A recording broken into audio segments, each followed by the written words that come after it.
വിശുദ്ധ പൗലോസ്ലിഹ കൊളോസൂസുകാർക്ക് എഴുതിയ ലേഖനം 4-ാം അധ്യായം 10 മുതൽ 15 വരെയുള്ള വാക്യങ്ങൾ. എന്റെ കൂട്ടുകാരനായ അരിസ്താർക്കൂസ് നിങ്ങളെ അഭിവാദനം ചെയ്യുന്നു.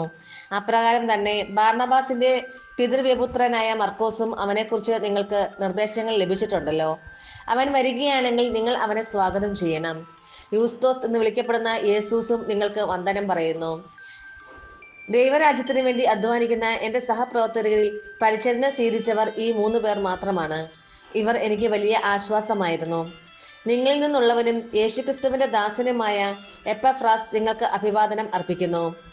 ദൈവ തിരുമനസ്സിൽ നിങ്ങൾ പൂർണ്ണമായി ആശ്രയിക്കുന്നതിനും പക്വമതികളായി നിലനിൽക്കുന്നതിനും വേണ്ടി അവൻ തന്റെ പ്രാർത്ഥനകളിൽ താല്പര്യപൂർവ്വം നിങ്ങളെ അനുസ്മരിക്കുന്നതാണ്. നിങ്ങൾക്ക് വേണ്ടിയും ലെവോദിക്കയിലും ഹീറാപോളിസിലും ഉള്ളവർക്ക് വേണ്ടിയും അവൻ കഠിനമായി അധ്വാനിച്ചിട്ടുണ്ട് എന്നതിന് ഞാൻ സാക്ഷിയാണ്. നമ്മുടെ പ്രിയങ്കരനായ ഫിഷപുരൻ ലൂക്കായും ദേമാസും നിങ്ങൾക്ക് വന്ദനം പറയുന്നു.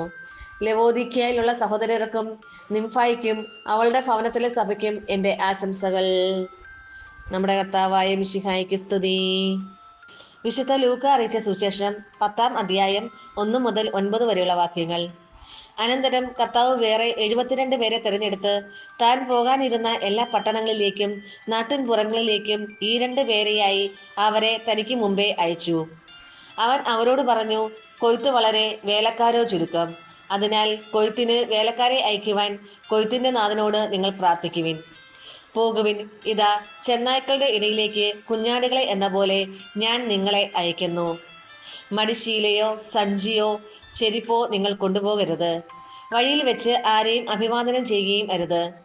നിങ്ങൾ ഏത് വീട്ടിൽ പ്രവേശിച്ചാലും ഈ വീടിന് സമാധാനം എന്ന് ആദ്യമേ ആശംസിക്കണം. സമാധാനത്തിന്റെ പുത്രൻ അവിടെ ഉണ്ടെങ്കിൽ നിങ്ങളുടെ സമാധാനം അവനിൽ കുടികൊള്ളും. ഇല്ലെങ്കിൽ അത് നിങ്ങളിലേക്ക് തിരിച്ചു പോരും. അവരോടൊപ്പം ഭക്ഷിക്കുകയും പാനം ചെയ്യുകയും ചെയ്തുകൊണ്ട് ആ വീട്ടിൽ തന്നെ വസിക്കുവിൻ.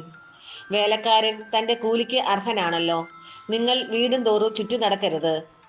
ഏതെങ്കിലും നഗരത്തിൽ നിങ്ങൾ പ്രവേശിക്കുകയും അവർ നിങ്ങളെ സ്വീകരിക്കുകയും ചെയ്യുമ്പോൾ നിങ്ങൾക്ക് വിളമ്പുന്നത് ഭക്ഷിക്കുവിൻ. അവിടെയുള്ള രോഗികളെ സുഖപ്പെടുത്തുവിൻ. ദേവരാജ്യം നിങ്ങളെ സമീപിച്ചിരിക്കുന്നുവെന്ന് അവരോട് പറയുകയും ചെയ്യുവിൻ. നമ്മുടെ കർത്താവായ മിശിഹായ്ക്ക് സ്തുതി.